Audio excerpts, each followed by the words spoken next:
ትንቢተ ዳንኤል ምዕራፍ አንድ የይሁዳ ንጉሥ ኢዮአቄም በነገሠ በሦስተኛው ዓመት የባቢሎን ንጉሥ ናቡከደነፆር ወደ ኢየሩሳሌም መጥቶ ከበባት።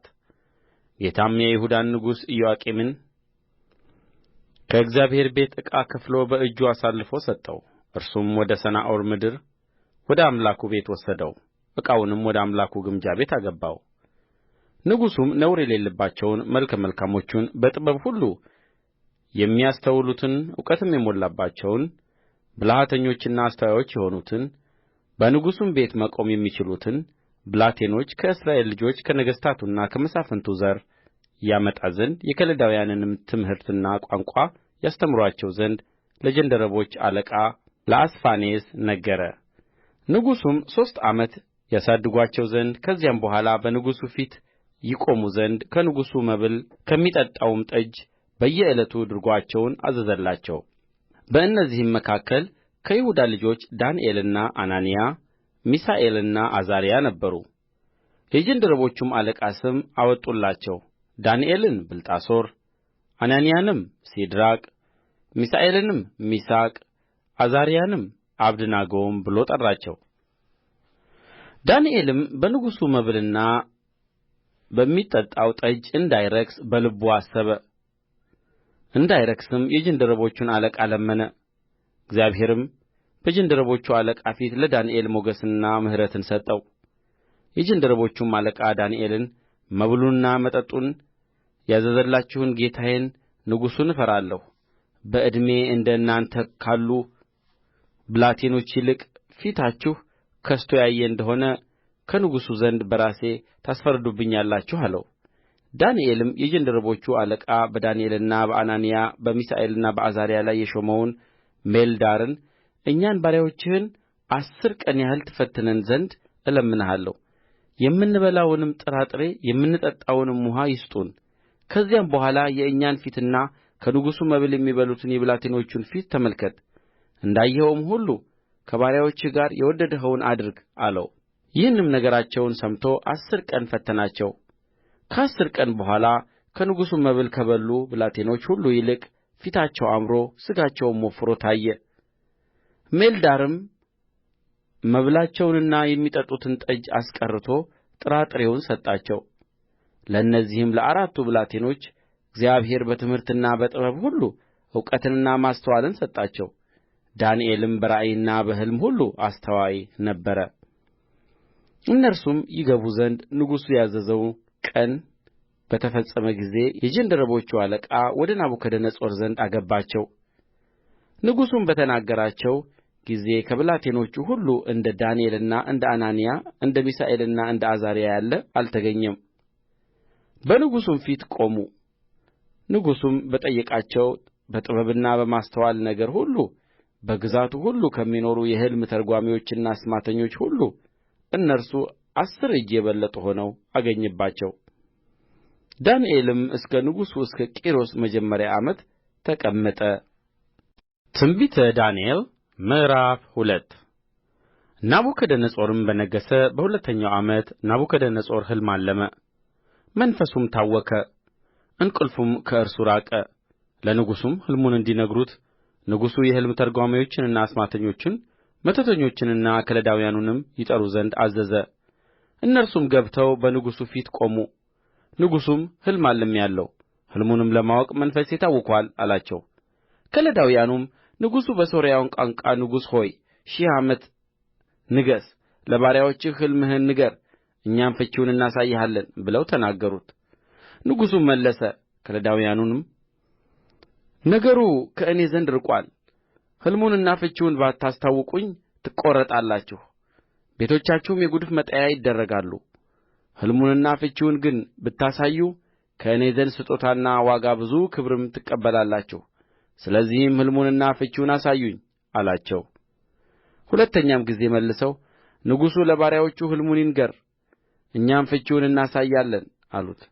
ንጉሡ መልሶ ነገሩ ከእኔ ዘንድ እንደ ራቀ ታውቃላችሁና ጊዜውን እንድታስረዝሙ እኔ አውቃለሁ። ሕልሙንም ባታስታውቁኝ አንድ ፍርድ አለባችሁ። ጊዜውን ለማሳለፍ የሐሰትንና የተንኰልን ቃል ልትነግሩኝ አዘጋጅታችኋል። ስለዚህ ሕልሙን ንገሩኝ፣ ፍቺውንም ማሳየት እንድትችሉ አውቃለሁ አለ። ከለዳውያኑም በንጉሡ ፊት መልሰው የንጉሡን ነገር ያሳይ ዘንድ የሚችል ሰው በምድር ላይ የለም፣ ከነገሥታትም ታላቅና ኃይለኛ የሆነ እንደዚህ ያለ ነገር የሕልም ተርጓሚንና አስማተኛን ከለዳዊንም አልጠየቀም። ንጉሡም የሚጠይቀው ነገር የቸገረ ነው፣ መኖሪያቸው ከሰው ጋር ካልሆነ ከአማልክት በቀር በንጉሡ ፊት የሚያሳየው ማንም የለም አሉ። ስለዚህም ንጉሡ ተበሳጨ፣ እጅግም ተቈጣ። የባቢሎንንም ጠቢባን ሁሉ ያጠፋ ዘንድ አዘዘ። ትእዛዝም ወጣ፣ ጠቢባንንም ይገድሉ ዘንድ ጀመሩ። ዳንኤልንና ባልንጀሮቹንም ይገድሉ ዘንድ ፈለጉአቸው። የዚያን ጊዜም ዳንኤል የባቢሎንን ጠቢባን ይገድል ዘንድ የወጣውን የንጉሡን የዘበኞቹ አለቃ አርዮክን በፈሊጥና በማስተዋል ተናገረው። ለንጉሡም አለቃ ለአርዮክ መልሶ የንጉሥ ትእዛዝ ስለ ምን ቸኰለ አለው። አርዮክም ነገሩን ለዳንኤል አስታወቀው። ዳንኤልም ገብቶ ፍቺውን ለንጉሡ የሚያስታውቅበት ጊዜ ይሰጠው ዘንድ ንጉሡን ለመነ። የዚያን ጊዜም ዳንኤል ወደ ቤቱ ሄደ። ዳንኤልም ባልንጀሮቹም ከቀሩት ከባቢሎን ጠቢባን ጋር እንዳይሞቱ ስለዚህ ምሥጢር ምሕረትን ከሰማይ አምላክ ይለምኑ ዘንድ ነገሩን ለባልንጀሮቹ ለአናንያና ለሚሳኤል ለአዛርያ አስታወቃቸው። የዚያን ጊዜም ምሥጢሩ በሌሊት ራእይ ለዳንኤል ተገለጠለት። ዳንኤልም የሰማይን አምላክ አመሰገነ። ዳንኤልም ተናገረ እንዲህም አለ፣ ጥበብና ኃይል ለእርሱ ነውና የእግዚአብሔር ስም ከዘላለም እስከ ዘላለም ይባረክ። ጊዜያትንና ዘመናትን ይለውጣል፣ ነገሥታትን ያፈልሳል፣ ነገሥታትንም ያስነሣል። ጥበብን ለጠቢባን እውቀትንም ለአስተዋዮች ይሰጣል። የጠለቀውንና የተሰወረውን ይገልጣል፣ በጨለማ ያለውን ያውቃል። ብርሃንም ከእርሱ ጋር ነው። ጥበብንና ኃይልን የሰጠኸኝ እኛም የለመንንህን ነገር አሁን ያስታወቅኸኝ አንተ የአባቶቼ አምላክ ሆይ የንጉሡን ነገር አስታውቀኸኛልና እገዛልሃለሁ አመሰግንህማለሁ። ከዚህም በኋላ ዳንኤል ንጉሡ የባቢሎንን ጠቢባን ያጠፉ ዘንድ ወዳዘዘው ወደ አርዮክ ገባ። በገባም ጊዜ የባቢሎንን ጠቢባን አታጥፋ፣ ወደ ንጉሡ አስገባኝ፣ እኔም ፍቺውን ለንጉሡ አሳያለሁ አለው። የዚያን ጊዜም አርዮክ ዳንኤልን ፈጥኖ ወደ ንጉሡ አስገባውና ከይሁዳ ምርኮኞች ያለውን ለንጉሡ ፍቺውን የሚያስታውቀውን ሰው አግኝቼአለሁ አለው። ንጉሡም መለሰ፣ ብልጣሶርም የሚባለውን ዳንኤልን ያየሁትን ሕልምና ፍቺውን ታስታውቀኝ ዘንድ ትችላለህን አለው። ዳንኤልም በንጉሡ ፊት መልሶ እንዲህ አለ፣ ንጉሡ የጠየቀውን ምሥጢር ጠቢባንና አስማተኞች የሕልም ተርጓሚዎችና ቃላተኞች ለንጉሡ ያሳዩ ዘንድ አይችሉም። ነገር ግን ምሥጢር የሚገልጥ አምላክ በሰማይ ውስጥ አለ። እርሱም በኋለኛው ዘመን የሚሆነውን ለንጉሡ ለናቡከደነፆር አስታውቆታል። በአልጋህ ላይ የሆነው ሕልምና የራስህ ራእይ ይህ ነው። አንተ ንጉሥ ሆይ ከአንተ በኋላ የሚሆነው ምን እንደ ሆነ በአልጋህ ላይ ታስብ ነበር። ምሥጢርንም የሚገልጠው የሚሆነውን ነገር አስታውቆሃል። ነገር ግን ይህ ምሥጢር ለእኔ መገለጡ ፍቺው ለንጉሡ ይታወቅ ዘንድ አንተም የልብህን አሳብ ታውቅ ዘንድ ነው እንጂ በዚህ ዓለም ካሉ ሰዎች ይልቅ በጥበብ ስለ በለጥሁ አይደለም። አንተ ንጉሥ ሆይ ታላቅ ምስል አየህ። ይህም ምስል ታላቅና ብልጭልጭታው የበዛ ነበረ። በፊትህም ቆሞ ነበር፣ መልኩም ግሩም ነበረ። የዚህም ምስል ራስ ጥሩ ወርቅ፣ ደረቱና ክንዶቹም ብር፣ ሆዱና ወገቡም ናስ፣ ጭኖቹም ብረት፣ እግሮቹም እኩሉ ብረት እኩሉም ሸክላ ነበረ። እጅም ሳይነካው ድንጋይ ከተራራው ተፈንቅሎ ከብረትና ከሸክላ የሆነውን የምስሉን እግሮች ሲመታና ሲፈጭ አየህ። የዚያን ጊዜም ብረቱና ሸክላው ናሱና ብሩ ወርቁም በአንድነት ተፈጨ። በመከርም ጊዜ በአውድማ ላይ እንዳለ እብቅ ሆነ። ነፋስም ወሰደው፣ ቦታውም አልታወቀም። ምስሉንም የመታ ድንጋይ ታላቅ ተራራ ሆነ፣ ምድርንም ፈጽሞ ሞላ። ሕልሙ ይህ ነው። አሁንም ፍቺውን በንጉሡ ፊት እንናገራለን። አንተ ንጉሥ ሆይ የሰማይ አምላክ መንግሥትንና ኃይልን ብርታትንና ክብርን የሰጠህ የነገሥታት ንጉሥ አንተ ነህ። በሚቀመጡበትም ስፍራ ሁሉ የሰው ልጆችንና የምድር አራዊትን የሰማይ ወፎችንም በእጅህ አሳልፎ ሰጥቶሃል። ለሁሉም ገዥ አድርጎሃል። አንተ የወርቁ ራስ ነህ። ከአንተም በኋላ ከአንተ የሚያንስ ሌላ መንግሥት ይነሣል። ከዚያም በኋላ በምድር ሁሉ ላይ የሚገዛ ሌላ ሦስተኛ የናስ መንግሥት ይነሣል። አራተኛውም መንግሥት ሁሉን እንደሚቀጠቅጥና እንደሚያደቅቅ ብረት ይበረታል። እነዚህንም ሁሉ እንደሚፈጭ ብረት ይቀጠቅጣል ይፈጭማል። እግሮቹና ጣቶቹም እኩሉ ሸክላ እኩሉም ብረት ሆኖ እንዳየህ እንዲሁ የተከፋፈለ መንግሥት ይሆናል። ብረቱም ከሸክላው ጋር ተደባልቆ እንዳየሁ የብረት ብርታት ለእርሱ ይሆናል። የእግሮቹም ጣቶች እኩሉ ብረት እኩሉም ሸክላ እንደ ነበሩ እንዲሁ መንግሥታቱ እኩሉ ብርቱ እኩሉ ደካማ ይሆናል። ብረቱም ከሸክላው ጋር ተደባልቆ እንዳየህ እንዲሁ ከሰው ዘር ጋር ይደባለቃሉ። ነገር ግን ብረት ከሸክላ ጋር እንደማይጣበቅ እንዲሁ እርስ በርሳቸው አይጣበቁም። በእነዚያም ነገሥታት ዘመን የሰማይ አምላክ ለዘላለም የማይፈርስ መንግሥት ያስነሣል፣ ለሌላ ሕዝብ የማይሰጥ መንግሥት ይሆናል። እነዚያንም መንግሥታት ሁሉ ትፈጫዋለች፣ ታጠፋቸውማለች፣ ለዘላለምም ትቆማለች። ድንጋዩም እጅ ሳይነካው ከተራራ ተፈንቅሎ ብረቱንና ናሱን ሸክላውንና ብሩን ወርቁንም ሲፈጨው እንዳየህ እንዲሁ ከዚህ በኋላ የሚሆነውን ታላቁ አምላክ ለንጉሡ አስታውቆታል። ሕልሙም እውነተኛ ፍቺውም የታመነ ነው። የዚያን ጊዜም ንጉሡ ናቡከደነፆር በግምባሩ ተደፍቶ ለዳንኤል ሰገደለት። የእህሉንም ቍርባን ዕጣኑንም ያቀርቡለት ዘንድ አዘዘ። ንጉሡም ዳንኤልን ይህን ምሥጢር ትገልጥ ዘንድ ተችሎሃልና በእውነት አምላካችሁ የአማልክት አምላክ የነገሥታትም ጌታ ምሥጢርም ገላጭ ነው ብሎ ተናገረው። ንጉሡም ዳንኤልን ከፍ ከፍ አደረገው፣ ብዙም ታላቅ ስጦታ ሰጠው። በባቢሎንም አውራጃ ሁሉ ላይ ሾመው። በባቢሎንም ጠቢባን ሁሉ ላይ ዋነኛ አለቃ አደረገው። ዳንኤልም ንጉሡን ለመነ። እርሱም ሲድራቅንና ሚሳቅን አብደናጎንም በባቢሎን አውራጃ ሥራ ላይ ሾማቸው። ዳንኤል ግን በንጉሡ በር ነበረ። ትንቢተ ዳንኤል ምዕራፍ 3 ንጉሡ ናቡከደነፆር ቁመቱ 60 ክንድ ወርዱም 6 ክንድ የሆነውን የወርቁን ምስል አሠራ። በባቢሎንም አውራጃ በዱራ ሜዳ አቆመው።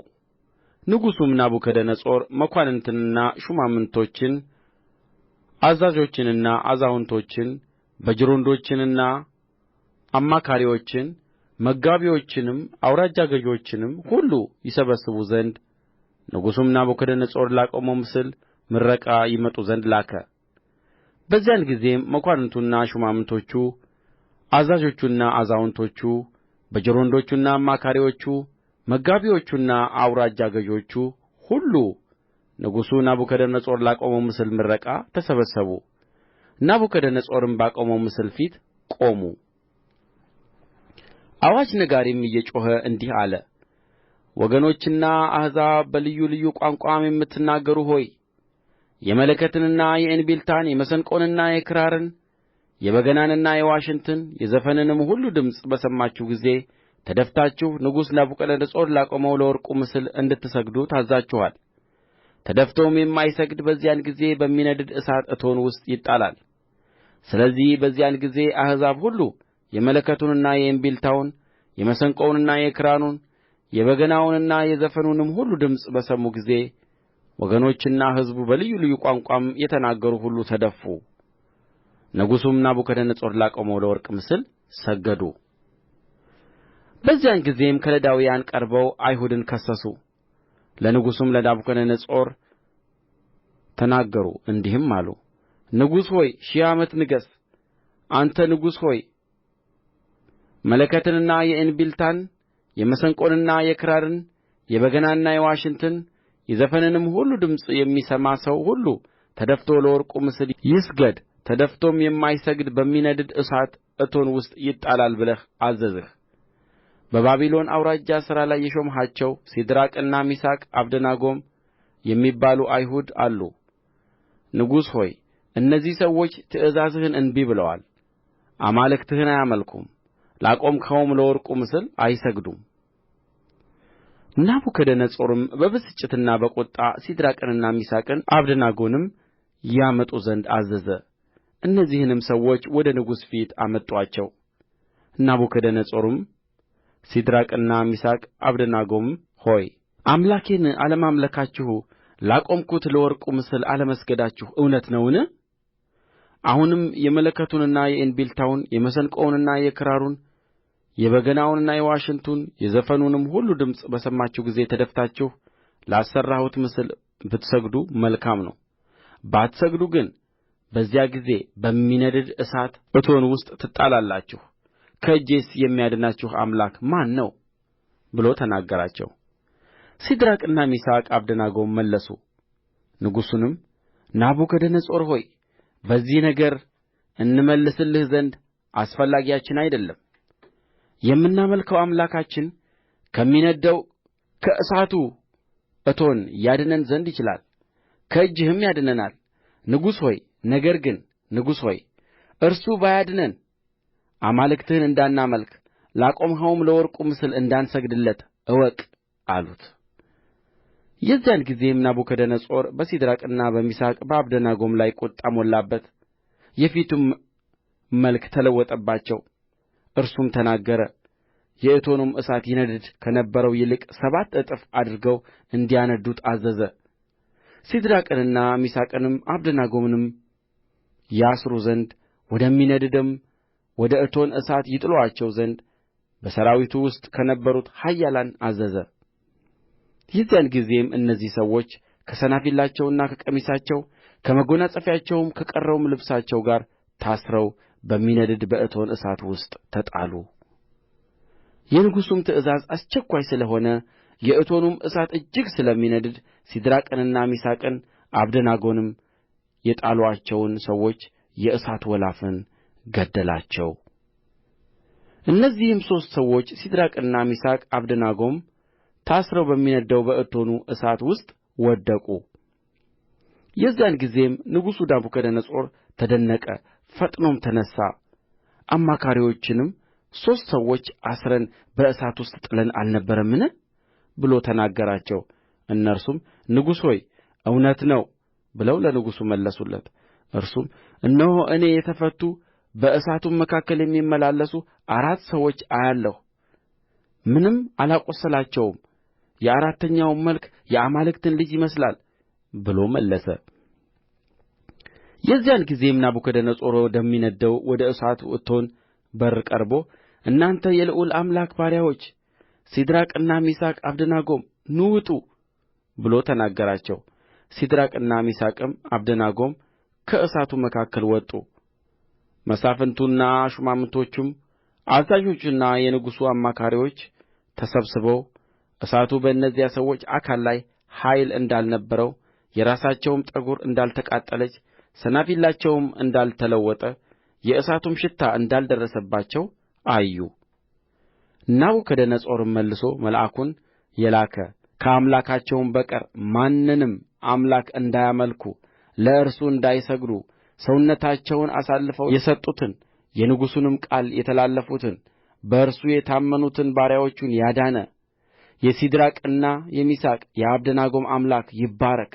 እኔም እንደዚህ የሚያድን ሌላ አምላክ የለምና በሲድራቅና በሚሳቅ በአብደናጎም አምላክ ላይ የስድብን ነገር የሚናገር ወገንና ሕዝብ በልዩ ልዩም ቋንቋ የሚናገሩ ይቈረጣሉ፣ ቤቶቻቸውም የጕድፍ መጣያ ይደረጋሉ ብዬ አዝዣለሁ አለ። የዚያን ጊዜም ንጉሡ ሲድራቅንና ሚሳቅን አብደናጎንም በባቢሎን አውራጃ ውስጥ ከፍ ከፍ አደረጋቸው። ትንቢተ ዳንኤል ምዕራፍ 4 ከንጉሡ ከናቡከደነፆር በምድር ሁሉ ወደሚቀመጡ ወገኖችና አሕዛብ በልዩ ልዩ ቋንቋም ወደሚናገሩ ሁሉ ሰላም ይብዛላችሁ። ልዑል አምላክ በፊቴ ያደረገውን ተአምራቱንና ድንቁን አሳያችሁ ዘንድ ወድጃለሁ። ተአምራቱ እንዴት ታላቅ ነው! ድንቁም እንዴት ጽኑ ነው! መንግሥቱም የዘላለም መንግሥት ነው፣ ግዛቱም ለልጅ ልጅ ነው። እኔ ናቡከደነፆር በቤቴ ደስ ብሎኝ በአዳራሼም ተመችቶኝ ነበር። ሕልም አለምሁ፣ እርስዋም አስፈራችኝ። በአልጋዬም ላይ የነበረው አሳቤና የራሴ ራእይ አስጨነቁኝ። ስለዚህ የሕልሙን ፍቺ እንዲያስታውቁኝ የባቢሎንን ጠቢባን ሁሉ ወደ እኔ ይገቡ ዘንድ አዘዝሁ። የዚያን ጊዜም የሕልም ተርጓሚዎችና አስማተኞች ከለዳውያኑና ቃላተኞች ገቡ። ሕልሙንም በፊታቸው ተናገርሁ፣ ፍቺውን ግን አላስታወቁኝም። በመጨረሻም የቅዱሳን አማልክት መንፈስ ያለበት እንደ አምላኬ ስም ብልጣሶር የሚባለው ዳንኤል በፊቴ ገባ። እኔም ሕልሙን ነገርሁት፣ እንዲህም አልሁት፣ የሕልም ተርጓሚዎች አለቃ ብልጣሶር ሆይ የቅዱሳን አማልክት መንፈስ በአንተ ውስጥ እንዳለ ከምሥጢርም ሁሉ የሚያስቸግርህ እንደሌለ አውቄአለሁና ያለምሁትን የሕልሜን ራእይ ፍቺውንም ንገረኝ። የራሴ ራእይ በአልጋዬ ላይ ይህ ነበረ። እነሆ ከምድር መካከል ዛፍ አየሁ፣ ቁመቱም እጅግ ረጅም ነበረ። ዛፉም ትልቅ ሆነ በረታም፣ ቁመቱም እስከ ሰማይ ደረሰ። መልኩም እስከ ምድር ሁሉ ዳርቻ ድረስ ታየ። ቅጠሉም የተዋበ ነበረ፣ ፍሬውም ብዙ ነበረ፣ ለሁሉም መብል ነበረበት። ከጥላውም በታች የምድር አራዊት ያርፉበት ነበር። በቅርንጫፎቹም ውስጥ የሰማይ ወፎች ይቀመጡ ነበር። ሥጋ ለባሹም ሁሉ ከእርሱ ይበላ ነበር። በአልጋዬም ላይ በራሴ ራእይ አየሁ፣ እነሆም አንድ ቅዱስ ጠባቂ ከሰማይ ወረደ። በታላቅ ድምፅም እየጮኸ እንዲህ አለ፣ ዛፉን ቍረጡ፣ ቅርንጫፎቹንም ጨፍጭፉ፣ ቅጠሎቹንም አራግፉ፣ ፍሬውንም በትኑ።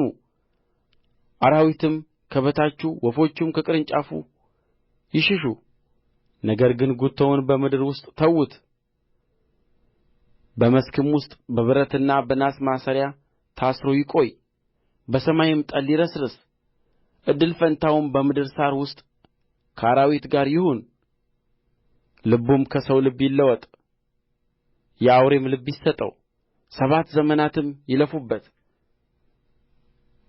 ልዑሉ በሰዎች መንግሥት ላይ እንዲሠለጥን ለወደደውም እንዲሰጠው ከሰውም የተዋረደውን እንዲሾምበት ሕያዋን ያውቁ ዘንድ ይህ ነገር የጠባቂዎች ትእዛዝ ይህም ፍርድ የቅዱሳን ቃል ነው። እኔ ንጉሡ ናቡከደነፆር ይህን ሕልም አልሜአለሁ። አንተም ብልጣሶር ፍቺውን አስታውቀኝ። የመንግሥቴ ጠቢባን ሁሉ ፍቺውን ያስታውቁኝ ዘንድ አይችሉምና፣ ነገር ግን የቅዱሳን አማልክት መንፈስ በአንተ ውስጥ አለና አንተ ትችላለህ። የዚያን ጊዜ ብልጣሶር የተባለው ዳንኤል 1 ሰዓት ያህል አሰበ፣ ልቡም ታወከ። ንጉሡም መልሶ ብልጣሶር ሆይ ሕልሙና ፍቺው አያስቸግርህ አለው። ብልጣሶርም መልሶ አለ፣ ጌታዬ ሆይ ሕልሙ ለሚጠሉህ ፍቺውም ለጠላቶችህ ይሁን።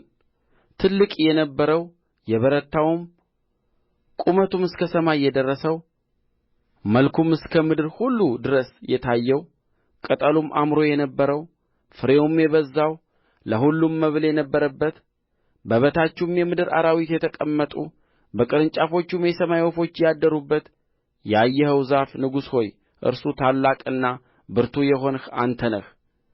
ታላቅነትህ በዝቶአል፣ እስከ ሰማይም ደርሶአል፣ ግዛትህም እስከ ምድር ዳርቻ ድረስ ነው። ንጉሡም ከሰማይ የወረደውንና ዛፉን ቍረጡ አጥፉትም፣ ነገር ግን ጉቶውን በምድር ውስጥ ተዉት። በብረትና በናስ ማሰሪያ ታስሮ በመስክ ውስጥ ይቈይ፣ በሰማይም ጠል ይረስርስ። 7 ዘመናትም እስኪያልፉበት ድረስ እድል ፈንታው ከምድር አራዊት ጋር ይሁን። ቅዱስ ጠባቂ ማየቱ ንጉሥ ሆይ ፍቺው ይህ ነው። በጌታዬ በንጉሥ ላይ የወረደው የልዑል ትእዛዝ ነው። ልዑሉም በሰዎች መንግሥት ላይ እንዲሠለጥን ለሚወድደው እንዲሰጠው እስክታውቅ ድረስ ከሰዎች ተለይተህ ትሰደዳለህ። መኖሪያህም ከምድር አራዊት ጋር ይሆናል።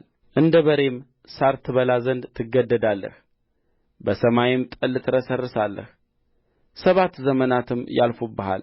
የዛፉንም ጉቶ ይተዉት ዘንድ ማዘዙ ሥልጣን ከሰማያት እንደ ሆነ ካወቅህ በኋላ መንግሥትህ ይቆይልሃል።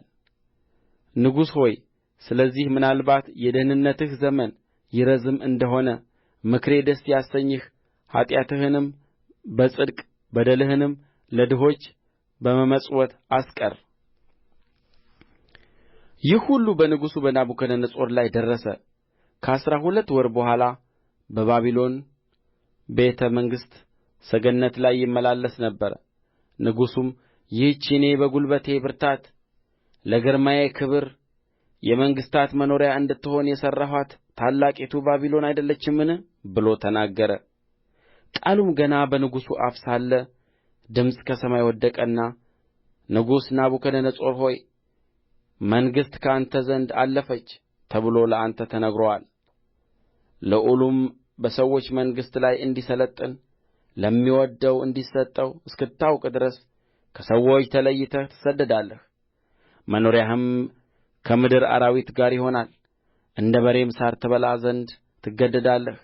7 ዘመናትም ያልፉብሃል አለው። በዚያም ሰዓት ነገሩ በናቡከደነፆር ላይ ደረሰ። ጠጕሩም እንደ ንስር ጥፍሩም እንደ ወፎች እስኪረዝም ድረስ ከሰዎች ተለይቶ ተሰደደ። እንደ በሬም ሣር በላ። አካሉም በሰማይ ጠል ረሰረሰ። ዘመኑም ከተፈጸመ በኋላ እኔ ናቡከደነፆር ዓይኔን ወደ ሰማይ አነሣሁ፣ አእምሮዬም ተመለሰልኝ። ልዑልንም ባረክሁ፣ ለዘላለምም የሚኖረውን አመሰገንሁ አከበርሁትም። ግዛቱ የዘላለም ግዛት ነውና መንግሥቱም ለልጅ ልጅ ነውና በምድርም የሚኖሩ ሁሉ እንደ ምናምን ይቈጠራሉ። በሰማይም ሠራዊት በምድርም ላይ በሚኖሩ መካከል እንደ ፈቃዱ ያደርጋል።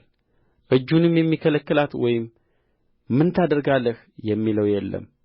የዚያን ጊዜም አእምሮዬ ተመለሰልኝ፣ ለመንግሥቴም ክብር ግርማዬና ውበቴ ወደ እኔ ተመለሰ። አማካሪዎቼና መኳንንቶቼም ፈለጉኝ፣ ክብር ተጨመረልኝ። አሁንም እኔ ናቡከደነፆር የሰማይን ንጉሥ አመሰግናለሁ፣ ታላቅ አደርገዋለሁ፣ አከብረውማለሁ። ሥራው ሁሉ እውነት መንገዱም ፍርድ ነውና በትዕቢትም የሚሄዱትን ያዋርድ ዘንድ ይችላልና። ትንቢተ ዳንኤል ምዕራፍ 5 ንጉሡ ብልጣሶር ለሺህ መኳንንቶች ትልቅ ግብዣ አደረገ። በሺሁም ፊት የወይን ጠጅ ይጠጣ ነበር። ብልጣሶርም የወይን ጠጅ በቀመሰ ጊዜ ንጉሡና መኳንንቶቹ ሚስቶቹና ቁባቶቹ ይጠጡባቸው ዘንድ አባቴ ናቡከደነፆር በኢየሩሳሌም ከነበረው መቅደስ ያመጣቸውን የወርቁንና የብሩን ዕቃዎች አምጡ ብሎ አዘዘ። የዚያን ጊዜም በኢየሩሳሌም ከነበረው ከእግዚአብሔር ቤተ መቅደስ የመጡትን የወርቁን ዕቃዎች አመጡ። ንጉሡና መኳንንቶቹም ሚስቶቹና ቁባቶቹም ጠጡባቸው። የወይን ጠጅም እየጠጡ ከወርቅና ከብር ከናስና ከብረት ከእንጨትና ከድንጋይ የተሠሩትን አማልክት አመሰገኑ። በዚያም ሰዓት የሰው እጅ ጣቶች ወጥተው በንጉሡ ቤት በተለሰነው ግንብ ላይ በመቅረዙ አንጻር ጻፉ። ንጉሡም የሚጽፉትን ጣቶች አየ። የዚያን ጊዜም የንጉሡ ፊት ተለወጠበት፣ አሳቡም አስቸገረው። የወገቡም ጅማቶች ተፈቱ፣ ጕልበቶቹም ተብረከረኩ። ንጉሡም አስማተኞቹንና ከለዳውያኑን ቃላተኞቹንም ያገቡ ዘንድ በታላቅ ድምፅ ጮኸ። ንጉሡም የባቢሎንን ጠቢባን ይህን ጽሕፈት ያነበበ ፍቺውንም ያሳየኝ ሐምራዊ ግምጃ ይለብሳል፣ የወርቅም ማርዳ በአንገቱ ዙሪያ ይሆንለታል፣ በመንግሥቱም ላይ ሦስተኛ ገዥ ይሆናል ብሎ ተናገረ። የዚያን ጊዜም የንጉሡ ጠቢባን ሁሉ ገቡ። ነገር ግን ጽሕፈቱን ያነብቡ ፍቺውንም ለንጉሡ ያስታውቁ ዘንድ አልቻሉም። ንጉሡም ብልጣሶር እጅግ ደነገጠ፣ ፊቱም ተለወጠበት፣ መኳንንቶቹም ተደናገጡ። ንግሥቲቱም ስለ ንጉሡና ስለ መኳንንቱ ቃል ወደ ግብዣ ቤት ገባች። ንግሥቲቱም ተናገረች እንዲህም አለች፣ ንጉሥ ሆይ ሺህ ዓመት ንገሥ። አሳብህ አያስቸግርህ፣ ፊትህም አይለወጥ። የቅዱሳን አማልክት መንፈስ ያለበት ሰው በመንግሥትህ ውስጥ አለ። በአባትህም ዘመን እንደ አማልክት ጥበብ ያለ ጥበብና ማስተዋል እውቀትም ተገኘበት። አባትህ ንጉሡ ናቡከደነፆር የሕልም ተርጓሚዎችና የአስማተኞች የከለዳውያንና የቃላተኞች አለቃ አደረገው። መልካም መንፈስ እውቀትም ማስተዋልም ሕልሙንም መተርጐም እንቈቅልሽንም መግለጥ የተቋጠረውንም መፍታት ንጉሡ ስሙን ብልጣሶር ብሎ በሰየመው በዳንኤል ዘንድ ተገኝቶአልና አሁንም ዳንኤል ይጠራ እርሱም ፍቺውን ያሳያል። የዚያን ጊዜም ዳንኤል ወደ ንጉሡ ፊት ገባ። ንጉሡም ተናገረው፣ ዳንኤል እንዲህ አለው፣ ንጉሡ አባቴ ከይሁዳ ከማረካቸው ከይሁዳ ምርኮኞች የሆንህ ዳንኤል አንተ ነህን? የአማልክት መንፈስ እንዳለብህ እውቀትና ማስተዋልም መልካምም ጥበብ እንደ ተገኘብህ ስለ አንተ ሰምቻለሁ። አሁንም ይህን ጽሕፈት ያነብቡ ዘንድ ፍቺውንም ያስታውቁኝ ዘንድ ጠቢባንና አስማተኞች ወደ እኔ ገብተው ነበር፣ ነገር ግን የነገሩን ፍቺ ያሳዩ ዘንድ አልቻሉም። አንተ ግን ፍቺን ትሰጥ ዘንድ የተቋጠረንም ትፈታ ዘንድ እንድትችል ሰምቻለሁ። አሁንም ጽሕፈቱን ታነብብ ዘንድ ፍቺውንም ታስታውቀኝ ዘንድ ብትችል ሐምራዊ ግምጃ ትለብሳለህ፣ የወርቅም ማርዳ በአንገትህ ዙሪያ ይሆንልሃል። አንተም በመንግሥት ላይ ሦስተኛ ገዥ ትሆናለህ። የዚያን ጊዜም ዳንኤል መለሰ፣ በንጉሡም ፊት እንዲህ አለ፣ ስጦታህ ለአንተ ይሁን፣ በረከትህንም ለሌላ ስጥ። ነገር ግን ጽሕፈቱን ለንጉሡ አነብባለሁ፣ ፍቺውንም አስታውቅሃለሁ። ንጉሥ ሆይ ልዑል አምላክ ለአባትህ ለናቡከደነፆር መንግሥትንና ታላቅነትን ክብርንና ግርማን ሰጠው። ስለ ሰጠው ታላቅነት ወገኖችና አሕዛብ በልዩ ልዩም ቋንቋ የሚናገሩ ሁሉ በፊቱ ይንቀጠቀጡና ይፈሩ ነበር። የፈቀደውን ይገድል የፈቀደውንም በሕይወት ያኖር ነበር። የፈቀደውንም ያነሣ የፈቀደውንም ያወርድ ነበር። ልቡ ግን በታበየ በኵራትም ያደርግ ዘንድ መንፈሱ በጠነከረ ጊዜ ከመንግሥቱ ዙፋን ተዋረደ፣ ክብሩም ተለየው። ልዑል አምላክም በሰዎች መንግሥታት ላይ እንዲሠለጥን የሚወድደውንም እንዲሾምበት እስኪያውቅ ድረስ ከሰው ልጆች ተለይቶ ተሰደደ። ልቡም እንደ አውሬ ልብ ሆነ፣ መኖሪያውም ከምድረ በዳ አህዮች ጋር ነበረ። እንደ በሬ ሣር በላ፣ አካሉም በሰማይ ጠል ረሰረሰ። ብልጣሶር ሆይ አንተ ልጁ ስትሆን ይህን ሁሉ እያወቅህ በሰማይ ጌታ ላይ ኰራህ እንጂ ልብህን አላዋረድህም። የመቅደሱንም ዕቃዎች በፊትህ አመጡ። አንተም መኳንንትህም ሚስቶችህም ቁባቶችህም የወይን ጠጅ ጠጣችሁባቸው። ከብርና ከወርቅም ከናስና ከብረትም ከእንጨትና ከድንጋይም የተሠሩትን የማያዩትንም የማይሰሙትንም የማያስተውሉትንም አማልክት አመሰገንህ። ትንፋሽህንም መንገድህን ሁሉ በእጁ የያዘውን አምላክ አላከበርኸውም። ስለዚህም እነዚህ የእጅ ጣቶች ከእርሱ ዘንድ ተልከዋል። ይህም ጽሕፈት ተጽፎአል። የተጻፈውም ጽሕፈት ማኔ ቴቄል ፋሬስ ይላል። የነገሩም ፍቺ ይህ ነው። ማኔ ማለት እግዚአብሔር መንግሥትህን ቈጠረው ፈጸመውም ማለት ነው። ቴቄል ማለት በሚዛን ተመዘንህ ቀልለህም ተገኘህ ማለት ነው። ፋሬስ ማለት መንግሥትህ ተከፈለ፣ ለሜዶንና ለፋርስ ሰዎችም ተሰጠ ማለት ነው። የዚያን ጊዜም ብልጣሶር ለዳንኤል ሐምራዊ ግምጃ እንዲያለብሱት የወርቅ ማርዳም በአንገቱ ዙሪያ እንዲያደርጉለት አዘዘ። በመንግሥትም ላይ ሦስተኛ ገዥ እንዲሆን አዋጅ አስነገረ። በዚያን ሌሊትም የከለዳውያን ንጉሥ ብልጣሶር ተገደለ። ሜዶናዊውም ዳርዮስ መንግሥቱን ወሰደ። ዕድሜውም 62 ዓመት ነበረ። ትንቢተ ዳንኤል ምዕራፍ 6 ዳርዮስም በመንግሥቱ ሁሉ ዘንድ እንዲሆኑ 120 መሳፍንት በመንግሥቱ ላይ ይሾም ዘንድ ወደደ። መሳፍንቱም ሒሳቡን ያመጡላቸው ዘንድ ንጉሡም እንዳይጐዳ 3 አለቆች በላያቸው አደረገ። ከእነርሱም አንደኛው ዳንኤል ነበረ። ዳንኤልም መልካም መንፈስ ስላለው ከአለቆችና ከመሳፍንት በለጠ። ንጉሡም በመንግሥቱ ሁሉ ላይ ይሾመው ዘንድ አሰበ። የዚያን ጊዜም አለቆቹና መሳፍንቱ ስለ መንግሥቱ በዳንኤል ላይ ሰበብ ይፈልጉ ነበር። ነገር ግን የታመነ ነበርና ስሕተትና በደልም አልተገኘበትምና በእርሱ ላይ ሰበብና በደል ያገኙበት ዘንድ አልቻሉም። እነዚያም ሰዎች ከአምላኩ ሕግ በቀር በዚህ በዳንኤል ላይ ሌላ ሰበብ አናገኝበትም አሉ። የዚያን ጊዜም አለቆቹና መሳፍንቱ ወደ ንጉሡ ተሰብስበው እንዲህ አሉት፣ ንጉሥ ዳርዮስ ሆይ ሺህ ዓመት ንገሥ።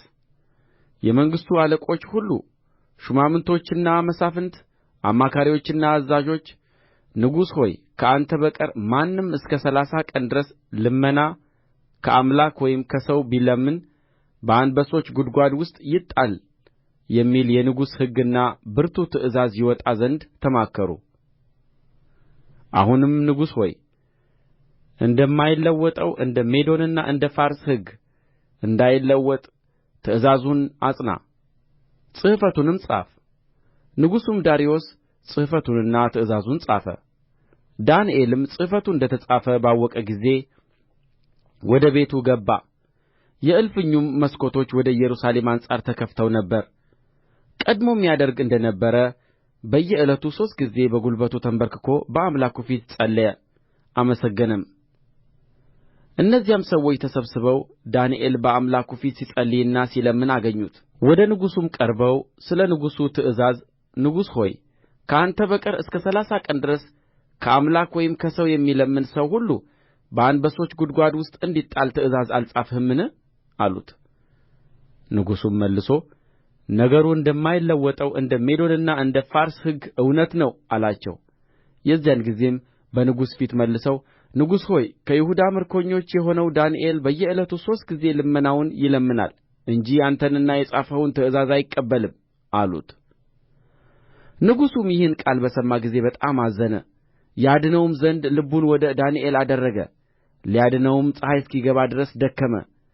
የዚያን ጊዜም እነዚያ ሰዎች ወደ ንጉሡ ተሰብስበው ንጉሡን ንጉሥ ሆይ ንጉሡ ያጸናው ትእዛዝ ወይም ሥርዓት ይለወጥ ዘንድ እንዳይገባ የሜዶንና የፋርስ ሕግ እንደ ሆነ እወቅ አሉት። የዚያን ጊዜም ንጉሡ አዘዘ፣ ዳንኤልንም አምጥተው በአንበሶች ጕድጓድ ጣሉት። ንጉሡም ተናገረ፣ ዳንኤልንም ሁልጊዜ የምታመልከው አምላክህ እርሱ ያድንህ አለው። ድንጋይም አምጥተው በጕድጓዱ አፍ ላይ ገጠሙበት። ንጉሡም በዳንኤል ላይ የተደረገው እንዳይለወጥ በቀለበቱና በመኳንንቱ ቀለበት አተመው። ንጉሡም ወደ ቤቱ ሄደ፣ ሳይበላም አደረ። መብልም አላመጡለትም፣ እንቅልፍም ከእርሱ ራቀ። በነጋውም ንጉሡ ማልዶ ተነሣ፣ ፈጥኖም ወደ አንበሶች ጕድጓድ ሄደ። ወደ ጕድጓዱም ወደ ዳንኤል በቀረበ ጊዜ በኀዘን ቃል ጠራው። ንጉሡም ተናገረ፣ ዳንኤልንም የሕያው አምላክ ባሪያ ዳንኤል ሆይ ሁልጊዜ የምታመልከው አምላክህ ከአንበሶች ያድንህ ዘንድ ችሎአልን? አለው። ዳንኤልም ንጉሡን ንጉሥ ሆይ ሺህ ዓመት ንገሥ፣ በፊቱ ቅንነት ተገኝቶብኛልና በአንተም ፊት ደግሞ ንጉሥ ሆይ አልበደልሁምና አምላኬ መልአኩን ልኮ የአንበሶችን አፍ ዘጋ፣ እነርሱም አልጐዱኝም አለው። የዚያን ጊዜም ንጉሡ እጅግ ደስ አለው። ዳንኤልንም ከጕድጓዱ ያወጡት ዘንድ አዘዘ። ዳንኤልም ከጕድጓዱ ወጣ፣ በአምላኩም ታምኖ ነበርና አንዳች ጉዳት አልተገኘበትም። ንጉሡም አዘዘ፣ ዳንኤልንም የከሰሱ እነዚያን ሰዎች አመጡአቸው። እነርሱንና ልጆቻቸውንም ሚስቶቻቸውንም በአንበሶች ጕድጓድ ጣሉአቸው። ወደ ጕድጓዱም መጨረሻ ሳይደርሱ አንበሶቹ ያዙአቸው፣ አጥንቶቻቸውንም ሁሉ ሰባበሩ። የዚያን ጊዜም ንጉሥ ዳርዮስ በምድር ሁሉ ላይ ወደሚኖሩ ወገኖችና አሕዛብ በልዩ ልዩም ቋንቋ ወደሚናገሩ ሁሉ ጻፈ፣ እንዲህም አለ። ሰላም ይብዛላችሁ። በመንግሥቴ ግዛት ሁሉ ያሉ ሰዎች በዳንኤል አምላክ ፊት እንዲፈሩና እንዲንቀጠቀጡ አዝዣለሁ። እርሱ ሕያው አምላክ ለዘላለም የሚኖር ነውና መንግሥቱም የማይጠፋ ነው። ግዛቱም እስከ መጨረሻ ድረስ ይኖራል። ያድናል ይታደግማል፣ በሰማይና በምድርም ተአምራትንና ድንቅን ይሠራል። ዳንኤልንም ከአንበሶች አፍ አድኖታል። ይህም ዳንኤል በዳርዮስ መንግሥትና በፋርሳዊው በቂሮስ መንግሥት ኑሮው ተቃናለት። ትንቢተ ዳንኤል ምዕራፍ 7 በባቢሎን ንጉሥ በብልጣሶር በመጀመሪያው ዓመት ዳንኤል በአልጋው ላይ ሕልምንና የራሱን ራእይ አየ። ከዚያም በኋላ ሕልሙን ጻፈ፣ ዋነኛውንም ነገር ተናገረ። ዳንኤልም ተናገረ እንዲህም አለ። በሌሊት በራእይ አየሁ፣ እነሆም አራቱ የሰማይ ነፋሳት በታላቁ ባሕር ላይ ይጋጩ ነበር። አራትም ታላላቅ አራዊት ከባሕር ወጡ እያንዳንዲቱም ልዩ ልዩ ነበረች። መጀመሪያይቱ አንበሳ ትመስል ነበር፣ የንስርም ክንፍ ነበራት። ክንፎችዋም ከእርስዋ እስኪነቀሉ ድረስ አይ ነበር። ከምድርም ከፍ ከፍ ተደረገች፣ እንደ ሰውም በሁለት እግር እንድትቆም ተደረገች። የሰውም ልብ ተሰጣት። እነሆም ሁለተኛይቱ ድብ የምትመስል ሌላ አውሬ ነበረች፣ በአንድ ወገንም ቆመች። ሦስትም የጐድን አጥንቶች በአፍዋ ውስጥ በጥርስዋ መካከል ነበሩ። እንደዚህም ተነሥተሽ እጅግ ሥጋ ብዪ ተባለላት። ከዚህም በኋላ እነሆ ነብር የምትመስል በጀርባዋም ላይ አራት የወፍ ክንፎች የነበሩአት ሌላ አውሬ አየሁ። ለአውሬይቱም አራት ራሶች ነበሩአት፣ ግዛትም ተሰጣት። ከዚህም በኋላ በሌሊት ራእይ አየሁ። እነሆም የምታስፈራና የምታስደነግጥ እጅግም የበረታች ታላላቅም የብረት ጥርሶች የነበሩአት አራተኛ አውሬ ነበረች። ትበላና ታደቅቅ ነበር፣ የቀረውንም በእግርዋ ትረግጥ ነበር። ከእርስዋም በፊት ከነበሩት አራዊት ሁሉ የተለየች ነበረች። 10 ቀንዶችም ነበሩአት። ቀንዶችንም ተመለከትሁ፣ እነሆም በመካከላቸው ሌላ ትንሽ ቀንድ ወጣ። በፊቱም ከቀደሙት ቀንዶች 3 ተነቃቀሉ። እነሆም በዚያ ቀንድ እንደ ሰው ዓይኖች የነበሩ ዓይኖች፣ በትዕቢትም የሚናገር አፍ ነበሩበት። ዙፋኖችም እስኪዘረጉ ድረስ አየሁ። በዘመናት የሸመገለውም ተቀመጠ። ልብሱም እንደ በረዶ ነጭ፣ የራሱም ጠጕር እንደ ጥሩ ጥጥ ነበረ።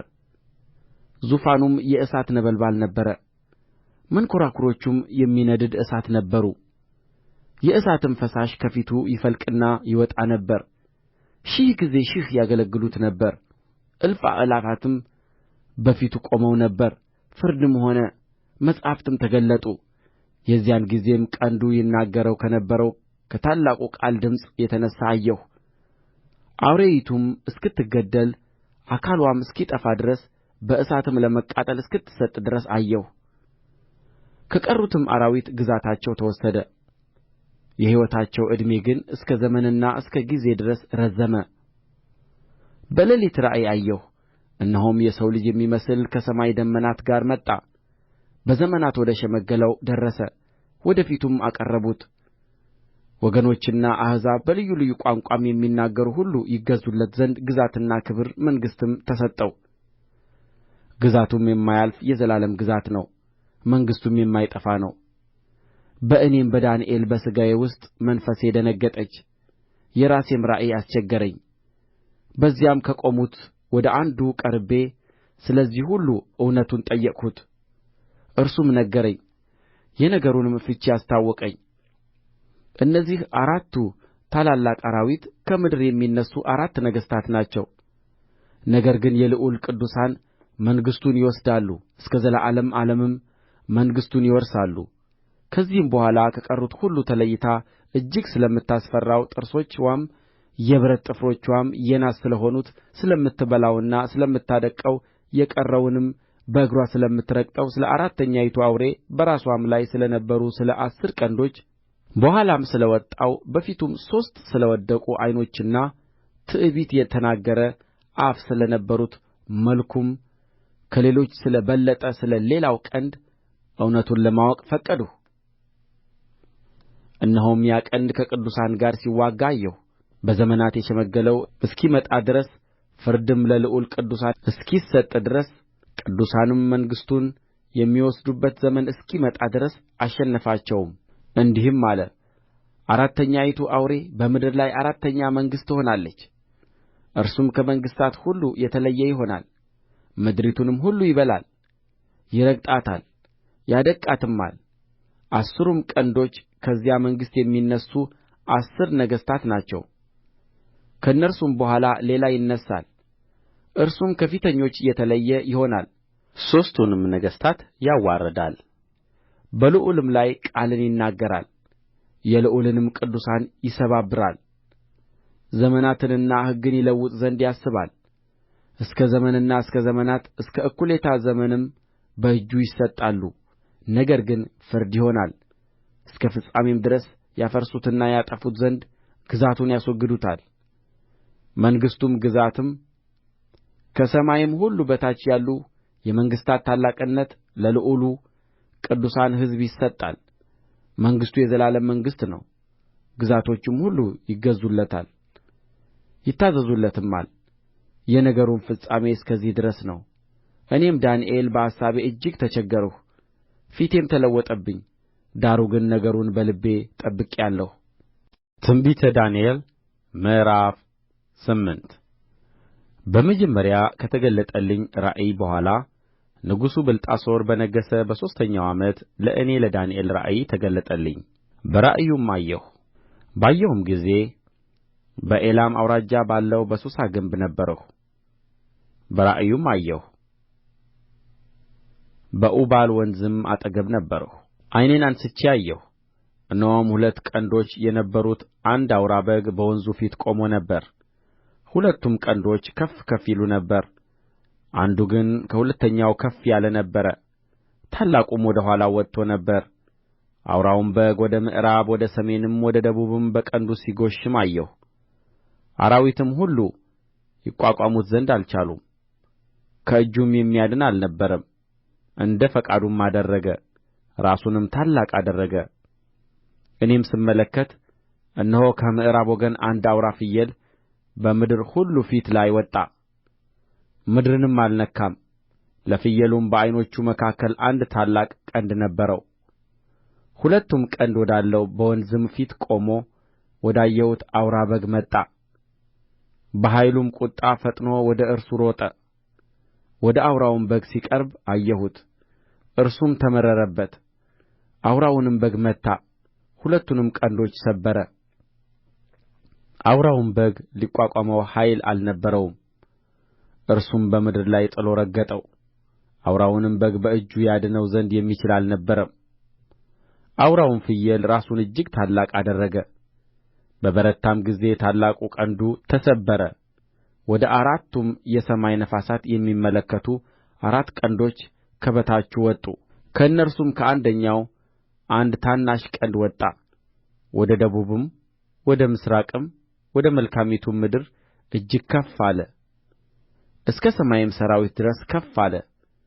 ከሠራዊትና ከከዋክብትም አያሌዎችን ወደ ምድር ጣለ፣ ረገጣቸውም። እስከ ሠራዊትም አለቃ ድረስ ራሱን ታላቅ አደረገ። ከእርሱም የተነሣ የዘወትሩ መሥዋዕት ተሻረ፣ የመቅደሱም ስፍራ ፈረሰ። ሠራዊቱም ከኃጢአት የተነሣ ከዘወትሩ መሥዋዕት ጋር ተሰጠው። እርሱም እውነትን ወደ ምድሩ ጣለ አደረገም፣ ተከናወነም። ከቅዱሳኑም አንዱ ሲናገር ሰማሁ። ለተናገረው ለቅዱሱም ሁለተኛው ቅዱስ ስለ ዘወትሩ መሥዋዕት መቅደሱና ሠራዊቱም ይረገጡ ዘንድ ስለሚሰጥና ስለሚያጠፋ ኃጢአት የሆነው ራእይ እስከ መቼ ይሆናል አለው። እርሱም እስከ 2300 ማታና ጥዋት ድረስ ነው፣ ከዚያም በኋላ መቅደሱ ይነጻል አለኝ። እኔም ዳንኤል ራእዩን ባየሁ ጊዜ ማስተዋሉን ፈለግሁ። እነሆም የሰው ምስያ በፊቴ ቆሞ ነበር። በኡባልም ወንዝ መካከል ገብርኤል ሆይ ራእዩን ለዚህ ሰው አስታውቀው ብሎ የሚጮኸውን የሰውን ድምፅ ሰማሁ። እኔም ወደ ቆምሁበት ቀረበ። በመጣም ጊዜ ፈርቼ በግምባሬ ተደፋሁ። እርሱም የሰው ልጅ ሆይ ራእዩ ለፍጻሜ ዘመን እንደ ሆነ አስተውል አለኝ። ሲናገረኝም ደንግጬ በምድር ላይ በግምባሬ ተደፋሁ። እርሱም ዳሰሰኝ፣ ቀጥ አድርጎም አቆመኝ፣ እንዲህም አለኝ፣ እነሆ በመቅሠፍቱ በመጨረሻ ዘመን የሚሆነውን አስታውቅሃለሁ። ይህ ለተወሰነው ለፍጻሜ ዘመን ነውና ባየኸው በአውራ በግ ላይ የነበሩ ሁለቱ ቀንዶች እነርሱ የሜዶንና የፋርስ ነገሥታት ናቸው። አውራውም ፍየል የግሪክ ንጉሥ ነው። በዓይኖቹም መካከል ያለው ታላቁ ቀንድ መጀመሪያው ንጉሥ ነው። እርሱም በተሰበረ ጊዜ በእርሱ ፋንታ አራቱ እንደ ተነሡ እንዲሁ ከወገኑ አራት መንግሥታት ይነሣሉ፣ ነገር ግን በኃይል አይተካከሉትም። በመንግሥታቸውም መጨረሻ ኃጢአታቸው በተሞላች ጊዜ እንቈቅልሽን የሚያስተውል ፊተ ጨካኝ ንጉሥ ይነሣል። ኃይሉም ይበረታል፣ ነገር ግን በራሱ ኃይል አይደለም። በድንቅም ይጠፋል፣ ያደርግማል፣ ይከናወንማል። ኃያላንንና የቅዱሳንን ሕዝብ ያጠፋል። በመታለሉ ተንኰልን በእጁ ያከናውናል፣ በልቡም ይታበያል። ታምነውም የሚኖሩትን ብዙዎችን ያጠፋል። በአለቆቹም አለቃ ላይ ይቋቋማል፣ ያለ እጅም ይሰበራል። የተናገረውም የማታውና የጥዋቱ ራእይ እውነተኛ ነው። ነገር ግን ከብዙ ዘመን በኋላ ስለሚሆን ራእዩን ዝጋ። እኔም ዳንኤል ተኛሁ፣ አያሌም ቀን ታመምሁ። ከዚያም በኋላ ተነሥቼ የንጉሡን ሥራ እሠራ ነበር፣ ስለ ራእዩም እደነቅ ነበር፣ የሚያስተውለው ግን አልነበረም። ትንቢተ ዳንኤል ምዕራፍ 9 በከለዳውያን መንግሥት ላይ በነገሠ ከሜዶን ዘር በነበረ በአሕሻዊሮስ ልጅ በዳርዮስ በመጀመሪያው ዓመት በነገሠ በመጀመሪያው ዓመት እኔ ዳንኤል የኢየሩሳሌም መፍረስ የሚፈጸምበት 70ውን ዓመት እግዚአብሔር በቃሉ ለነቢዩ ለኤርምያስ የተናገረውን የዓመቱን ቍጥር በመጽሐፍ አስተዋልሁ። ማቅ ለብሼ በአመድም ላይ ሆኜ ስጾም እጸልይና እለምን ዘንድ ፊቴን ወደ ጌታ ወደ አምላክ አቀናሁ። ወደ አምላኬም ወደ እግዚአብሔር ጸለይሁ። ተናዝዤም እንዲህ አልሁ፣ ጌታ ሆይ ከሚወድዱህና ትእዛዝህን ከሚፈጽሙ ጋር ቃል ኪዳንንና ምሕረትን የምትጠብቅ ታላቅና የምታስፈራ አምላክ ሆይ ኃጢአትን ሠርተናል፣ በድለንማል፣ ክፋትንም አድርገናል፣ ዐምፀንማል። ከትእዛዝህና ከፍርድህ ፈቀቅ ብለናል። በስምህም ለነገሥታቶቻችንና ለአለቆቻችን ለአባቶቻችንም ለአገሩም ሕዝብ ሁሉ የተናገሩትን ባሪያዎችህን ነቢያትን አልሰማንም። ጌታ ሆይ ጽድቅ ለአንተ ነው።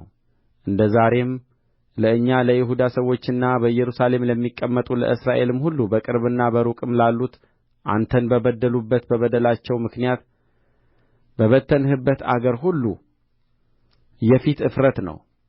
ጌታ ሆይ በአንተ ላይ ኃጢአት ስለ ሠራን ለእኛና ለነገሥታቶቻችን ለአለቆቻችንና ለአባቶቻችንም የፊት እፍረት ነው። በእርሱ ላይ ምንም እንኳ ያመፅን ብንሆን በባሪያዎቹም በነቢያት እጅ በፊታችን ባኖረው በሕጉ እንሄድ ዘንድ የአምላካችንን የእግዚአብሔርን ቃል ምንም እንኳ ባንሰማ ለጌታ ለአምላካችን ምሕረትና ይቅርታ ነው። እስራኤልም ሁሉ ሕግህን ተላልፈዋል፣ ቃልህንም እንዳይሰሙ ፈቀቅ ብለዋል። በእርሱ ላይ ኃጢአት ሠርተናልና በእግዚአብሔር ባሪያ በሙሴ ሕግ የተጻፈው መሐላና እርግማን ፈሰሰብን። እጅግ ክፉ ነገርንም በእኛ ላይ በማምጣቱ በላያችንና በእኛ ዘንድ በተሾሙት ፈራጆቻችን ላይ የተናገረውን ቃል አጸና። በኢየሩሳሌም ላይ እንደ ተደረገው ያለ ነገር ከቶ ከሰማይ ሁሉ በታች አልተደረገም። በሙሴም ሕግ እንደ ተጻፈ ይህ ክፉ ነገር ሁሉ መጣብን። ከኃጢአታችንም እንመለስ እውነትህንም እናስብ ዘንድ ወደ አምላካችን ወደ እግዚአብሔር ፊት አልለመንም። ስለዚህም እግዚአብሔር ክፉ ነገርን ጠብቆ በእኛ ላይ አመጣ። አምላካችን እግዚአብሔር በሚሠራው ሥራ ሁሉ ጻድቅ ነውና እኛም ቃሉን አልሰማንምና። አሁንም ሕዝብህን ከግብጽ ምድር በበረታች እጅ ያወጣህ እንደ ዛሬም ቀን ዝና ለአንተ ያገኘህ ጌታ አምላካችን ሆይ ኃጢአትን ሠርተናል፣ ክፋትንም አድርገናል። ጌታ ሆይ ስለ ኃጢአታችንና ስለ አባቶቻችን በደል ኢየሩሳሌምና ሕዝብህ በዙሪያችን ላሉት ሁሉ መሰደቢያ ሆነዋልና እንደ ጽድቅህ ሁሉ ቍጣህና መዓትህ ከከተማህ ከኢየሩሳሌም ከቅዱስ ተራራህ እንዲመለስ እለምንሃለሁ። አሁንም አምላካችን ሆይ የባሪያህን ጸሎትና ልመናውን ስማ።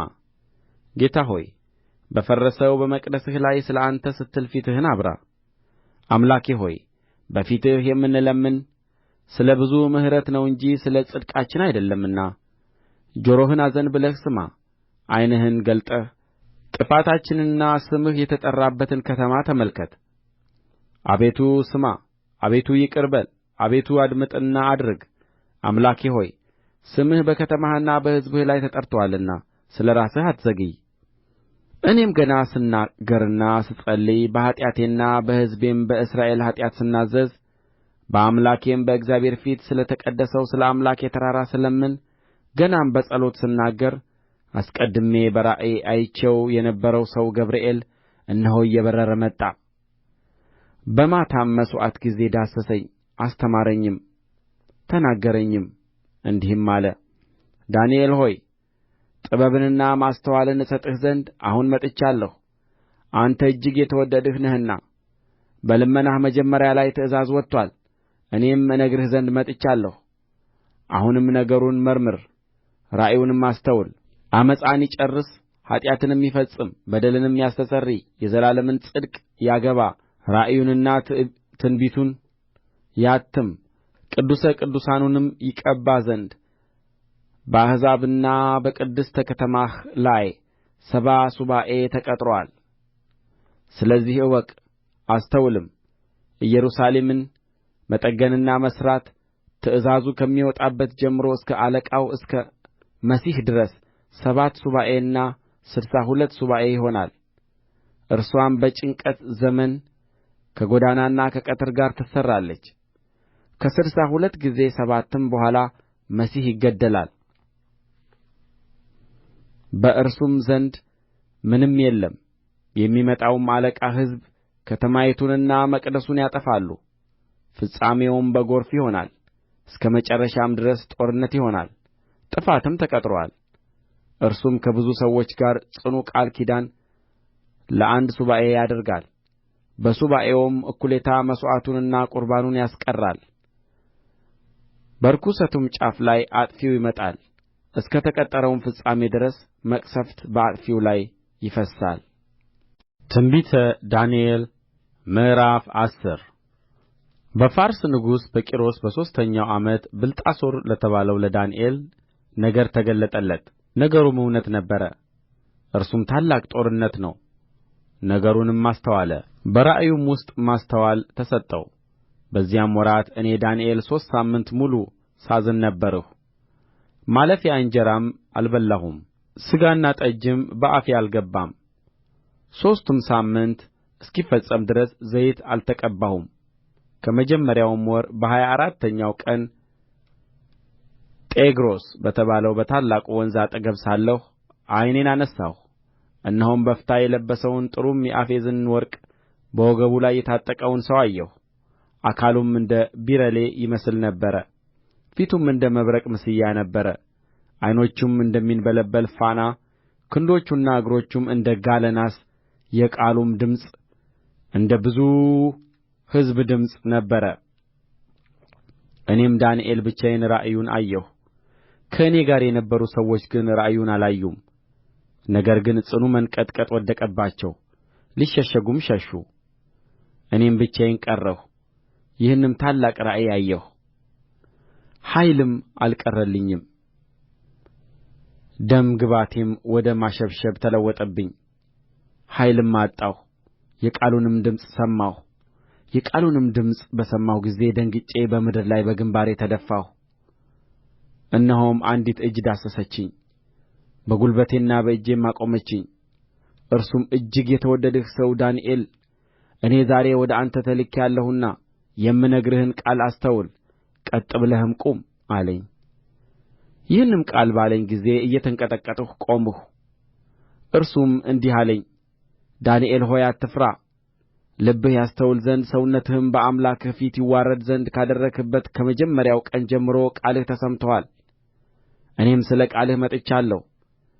የፋርስ መንግሥት አለቃ ግን 21 ቀን ተቋቋመኝ። እነሆም ከዋነኞቹ አለቆች አንዱ ሚካኤል ሊረዳኝ መጣ። እኔም ከፋርስ ነገሥታት ጋር በዚያ ተውሁት። ራእዩም ገና ለብዙ ዘመን ነውና በኋለኛው ዘመን ለሕዝብህ የሚሆነውን አስታውቅህ ዘንድ አሁን መጥቻለሁ። ይህንም ቃል በተናገረኝ ጊዜ ፊቴን ወደ ምድር አቀረቀርሁ፣ ዲዳም ሆንሁ። እነሆም የሰው ልጅ የሚመስል ከንፈሬን ዳሰሰኝ። የዚያን ጊዜም አፌን ከፍቼ ተናገርሁ። በፊቴም ቆሞ የነበረውን ጌታዬ ሆይ ከራእዩ የተነሣ ሕመሜ መጣብኝ፣ ኃይልም አጣሁ። ይህ የጌታዬ ባሪያ ከዚህ ከጌታዬ ጋር ይናገር ዘንድ እንዴት ይችላል? አሁንም ኃይል አጣሁ፣ እስትንፋስም አልቀረልኝም አልሁት። ደግሞ ሰው የሚመስል ዳሰሰኝ አበረታኝም። እርሱም እጅግ የተወደድህ ሰው ሆይ አትፍራ፣ ሰላም ለአንተ ይሁን፣ በርታ፣ ጽና አለኝ። በተናገረኝም ጊዜ በረታሁና አበርትተኸኛልና ጌታዬ ይናገር አልሁ። እርሱም እንዲህ አለኝ፣ ወደ አንተ የመጣሁት ስለ ምን እንደ ሆነ ታውቃለህን? አሁንም ከፋርስ አለቃ ጋር እዋጋ ዘንድ እመለሳለሁ። እኔም ስወጣ እነሆ የግሪክ አለቃ ይመጣል። ነገር ግን በእውነት ጽሑፍ የተጻፈውን እነግርሃለሁ። በዚህም ነገር ከአለቃችሁ ከሚካኤል በቀር ማንም የሚያጸናኝ የለም። ትንቢተ ዳንኤል ምዕራፍ 11 እኔም በሜዶናዊው በዳርዮስ መጀመሪያው ዓመት አጸናውና አበረታው ዘንድ ቆሜ ነበር። አሁንም እውነትን አሳይሃለሁ። እነሆ ሦስት ነገሥታት ደግሞ በፋርስ ይነሣሉ። አራተኛውም ከሁሉ ይልቅ እጅግ ባለጠጋ ይሆናል። በባለጠግነቱም በበረታ ጊዜ በግሪክ መንግሥት ላይ ሁሉን ያስነሣል። ኃያልም ንጉሥ ይነሣል፣ በትልቅ አገዛዝም ይገዛል፣ እንደ ፈቃዱም ያደርጋል። እርሱም በተነሣ ጊዜ መንግሥቱ ይሰበራል፣ እስከ አራቱ የሰማይ ነፋሳት ይከፋፈላል፣ ለዘሩ ግን አይከፋፈልም። እንደ ገዛበትም አገዛዝ አይሆንም፣ መንግሥቱ ይነቀላልና ከእነዚህም ለሌሎች ይሆናልና። የደቡብም ንጉሥ ከአለቆቹም አንዱ ይበረታሉ፣ እርሱም ይበረታበታል ይሠለጥንማል፣ ግዛቱም ታላቅ ግዛት ይሆናል። ከዘመናትም በኋላ ይጋጠማሉ። የደቡብም ንጉሥ ሴት ልጅ ቃል ኪዳን ለማድረግ ወደ ሰሜን ንጉሥ ትመጣለች። የክንድዋ ኃይል ግን አይጸናም፣ እርሱና ክንዱም አይጸናም። እርስዋና እርስዋን ያመጡ የወለዳትም በዚያም ዘመን ያጸናት አልፈው ይሰጣሉ። ነገር ግን ከሥርዋ ቍጥቋጥ አንዱ በስፍራው ይነሣል፣ ወደ ሠራዊቱም ይመጣል፣ ወደ ሰሜንም ንጉሥ አምባ ይገባል። በላያቸውም ያደርጋል፣ ያሸንፍማል። አማልክቶቻቸውንና ቀልጠው የተሠሩትን ምስሎቻቸውን ከብርና ከወርቅም የተሠሩትን የከበሩትን ዕቃዎች ወደ ግብጽ ይማርካል። እስከ ጥቂትም ዓመት ድረስ ከሰሜን ንጉሥ ጋር ሳይዋጋ ይቀመጣል። ይህም ወደ ደቡብ ንጉሥ መንግሥት ይገባል፣ ነገር ግን ወደ ገዛ ምድሩ ይመለሳል።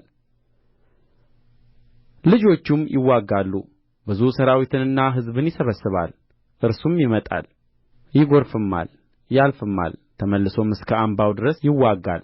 የደቡብም ንጉሥ ይቈጣል፣ ወጥቶም ከሰሜን ንጉሥ ጋር ይዋጋል፣ ብዙ ሕዝብንም ለሰልፍ ያቆማል።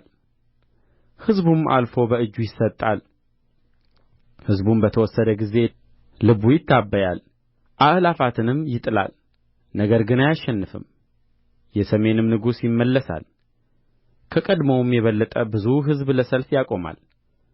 በዘመናትና በዓመታትም ፍጻሜ ከታላቅ ሠራዊትና ከብዙ ሀብት ጋር ይመጣል። በዚያም ዘመን ብዙ ሰዎች በደቡብ ንጉሥ ላይ ይነሣሉ። ከሕዝብህም መካከል የዓመፅ ልጆች ራእዩን ያጸኑ ዘንድ ይነሣሉ፣ ነገር ግን ይወድቃሉ። የሰሜንም ንጉሥ ይመጣል፣ አፈርንም ይደለድላል፣ የተመሸገችንም ከተማ ይወስዳል። የደቡብም ሠራዊት የተመረጡትም ሕዝብ አይቆሙም፣ ለመቋቋምም ኃይል የላቸውም። በእርሱም ላይ የሚመጣው ግን እንደ ፈቃዱ ያደርጋል፣ በፊቱም የሚቆም የለም። በመልካሚቱም ምድር ይቆማል፣ በእጁም ውስጥ ጥፋት ይሆናል። ከመንግሥቱም ሁሉ ኃይል ጋር ይመጣ ዘንድ ፊቱን ያቀናል፣ ከእርሱም ጋር አንድነት ያደርጋል። ያረክሳትም ዘንድ ሴትን ልጅ ይሰጠዋል፣ እርስዋም አትጸናም፣ ለእርሱም አትሆንም። ከዚህም በኋላ ፊቱን ወደ ደሴቶች ይመልሳል፣ ብዙዎችንም ይወስዳል። አንድ አለቃ ግን ስድቡን ይሽራል፣ ስድቡንም በራሱ ላይ ይመልሳል። ፊቱንም ወደ ገዛ ምድሩ አምባዎች ይመልሳል፣ ተሰናክሎም ይወድቃል አይገኝምም። የዚያን ጊዜም በመንግሥቱ ክብር መካከል አስገባሪውን የሚያሳልፍ በስፍራው ይነሣል። ነገር ግን በቍጣው ሳይሆን በሰልፍም ሳይሆን በጥቂት ቀን ይሰበራል። በእርሱም ስፍራ የተጠቃ ሰው ይነሣል፣ የመንግሥቱንም ክብር አይሰጡትም። በቀስታ ወጥቶ መንግሥቱን በማታለል ይገዛል። የሚጐርፍም ሠራዊት ከፊቱ ይወሰዳል፣ እርሱና የቃል ኪዳኑ አለቃም ይሰበራሉ። ከእርሱም ጋር ከተወዳጀ በኋላ በተንኰል ያደርጋል።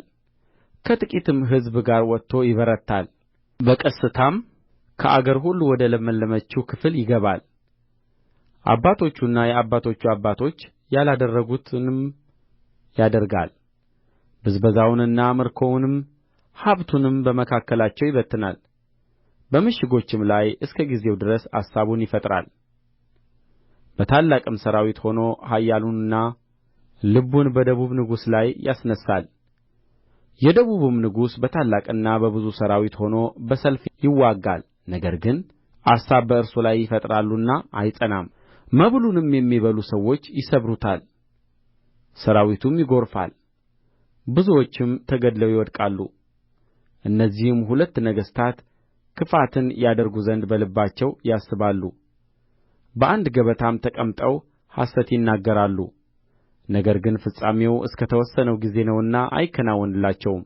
ከብዙም ሀብት ጋር ወደ ምድሩ ይመለሳል፣ ልቡም በተቀደሰው ቃል ኪዳን ላይ ይሆናል። ፈቃዱንም ያደርጋል፣ ወደ ገዛ ምድሩም ይመለሳል። በተወሰነውም ጊዜ ይመለሳል፣ ወደ ደቡብም ይመጣል። ነገር ግን ኋለኛው እንደ ፊተኛው አይሆንም፣ የኪቲም መርከቦች ይመጡበታልና። ስለዚህ አዝኖ ይመለሳል፣ በቅዱሱም ቃል ኪዳን ላይ ይቈጣል፣ ፈቃዱንም ያደርጋል። ተመልሶም ቅዱሱን ቃል ኪዳን የተዉትን ሰዎች ይመለከታል።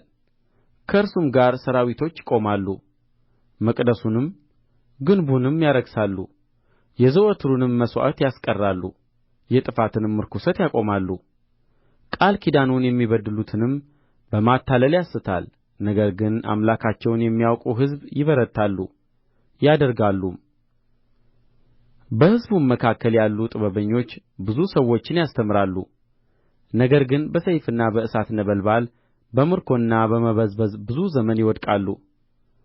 በወደቁም ጊዜ በጥቂት እርዳታ ይረዳሉ። ብዙ ሰዎችም በግብዝነት ወደ እነርሱ ተባብረው ይሰበሰባሉ። እስከ ተወሰነውም ዘመን ይሆናልና ከጥበበኞቹ አያሌዎች እስከ ፍጻሜ ዘመን ይነጥሩና ይጠሩ ይነጡም ዘንድ ይወድቃሉ። ንጉሡም እንደ ፈቃዱ ያደርጋል፣ ራሱንም ከፍ ከፍ ያደርጋል። በአማልክት ሁሉ ላይ ራሱን ታላቅ ያደርጋል። በአማልክትም አምላክ ላይ በትዕቢት ይናገራል። ቍጣም እስኪፈጸም ድረስ ይከናወንለታል። የተወሰነው ይደረጋልና የአባቶቹንም አማልክት የሴቶቹንም ምኞት አይመለከትም። ራሱንም በሁሉ ላይ ታላቅ ያደርጋልና አማልክትን ሁሉ አይመለከትም። በእነዚህ ፋንታ ግን የአምባዎቹን አምላክ ያከብራል። አባቶቹም ያላወቁትን አምላክ በወርቅና በብር በዕንቍና በከበረ ነገር ያከብረዋል። ከእንግዳም አምላክ እርዳታ በጽኑ አምባ ላይ ያደርጋል። ለሚያውቁት ክብር ይበዛላቸዋል፣ በብዙም ላይ ያስገዛቸዋል፣ ምድርንም በዋጋ ይከፍላል። በፍጻሜ ዘመንም የደቡብ ንጉሥ ከእርሱ ጋር ይዋጋል። የሰሜንም ንጉሥ ከሰረገሎችና ከፈረሶቹ ከብዙም መርከቦች ጋር እንደ ዐውሎ ነፋስ ይመጣበታል። ወደ አገሮችም ይገባል፣ ይጐርፍማል፣ ያልፍማል። ወደ መልካሚቱም ምድር ይገባል፣ ብዙ አገሮችም ይወድቃሉ። ነገር ግን ኤዶምያስና ሞዓብ ከአሞንም ልጆች የበለጡት ከእጁ ይድናሉ። እጁን በአገሮች ላይ ይዘረጋል፣ የግብጽም ምድር አታመልጥም። በወርቅና በብርም መዝገብ ላይ በከበረችም በግብጽ ዕቃ ሁሉ ላይ ይሠለጥናል። የልብያና የኢትዮጵያ ሰዎችም ይከተሉታል። ከምሥራቅና ከሰሜን ግን ወሬ ያውከዋል። ብዙ ሰዎችንም ይገድል ዘንድና ፈጽሞ ያጠፋ ዘንድ በታላቅ ቍጣ ይወጣል። ንጉሣዊ ድንኳኑንም በባሕርና በከበረው በቅዱሱ ተራራ መካከል ይተክላል። ወደ ፍጻሜው ግን ይመጣል፣ ማንም አይረዳውም። ትንቢተ ዳንኤል ምዕራፍ 12 በዚያም ዘመን ስለ ሕዝብህ ልጆች የሚቆመው ታላቁ አለቃ ሚካኤል ይነሣል።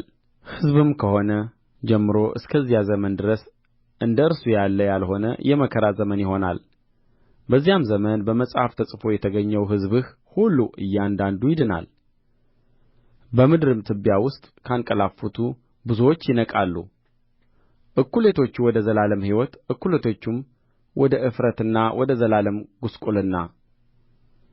ጥበበኞችም እንደ ሰማይ ፀዳል፣ ብዙ ሰዎችንም ወደ ጽድቅ የሚመልሱ እንደ ከዋክብት ለዘላለም ይደምቃሉ። ዳንኤል ሆይ አንተ ግን እስከ ፍጻሜ ዘመን ድረስ ቃሉን ዝጋ፣ መጽሐፉንም አትም። ብዙ ሰዎችም ይመረምራሉ፣ እውቀትም ይበዛል። እኔም ዳንኤል አየሁ፣ እነሆም ሁለት ሌሎች ቆመው ነበር፣ አንዱ በዚህ በወንዙ ዳር ሌላውም በዚያ በወንዙ ዳር። አንዱም ከወንዙ ውኃ በላይ የነበረውን በፍታም የለበሰውን የዚህን ድንቅ ፍጻሜ እስከ መቼ ነው አለው። ከወንዙም ውኃ በላይ የነበረው በፍታም የለበሰው ሰው ቀኝና ግራ እጁን ወደ ሰማይ አንሥቶ ለዘመንና ለዘመናት ለዘመንም እኵሌታ ነው፣ የተቀደሰውም ሕዝብ ኃይል መበተን በተጨረሰ ጊዜ ይህ ሁሉ ይፈጸማል ብሎ ለዘላለም ሕያው ሆኖ በሚኖረው ሲምል ሰማሁም፣ ነገር ግን አላስተዋልሁም። የዚያን ጊዜም ጌታዬ ሆይ የዚህ ሁሉ ፍጻሜ ምንድር ነው አልሁ። እርሱም እንዲህ አለኝ፣ ዳንኤል ሆይ ቃሉ እስከ ፍጻሜ ዘመን ድረስ የተዘጋና የታተመ ነውና ሂድ። ብዙ ሰዎች ሰውነታቸውን ያጠራሉ፣ ያነጡማል፣ ይነጥሩማል። ክፉዎች ግን ክፋትን ያደርጋሉ፣ ክፉዎችም ሁሉ አያስተውሉም። ጥበበኞች ግን ያስተውላሉ። የዘወትርም መሥዋዕት ከቀረ ጀምሮ የጥፋትም ርኵሰት ከቆመ ጀምሮ 1290 ቀን ይሆናል። የሚታገሥ እስከ 1335 ቀንም የሚደርስ ምስጉን ነው። አንተ ግን እስከ ፍጻሜ ድረስ ሂድ፣ አንተም ታርፋለህ፣ በቀኑም መጨረሻ በዕጣ ክፍልህ ትቆማለህ።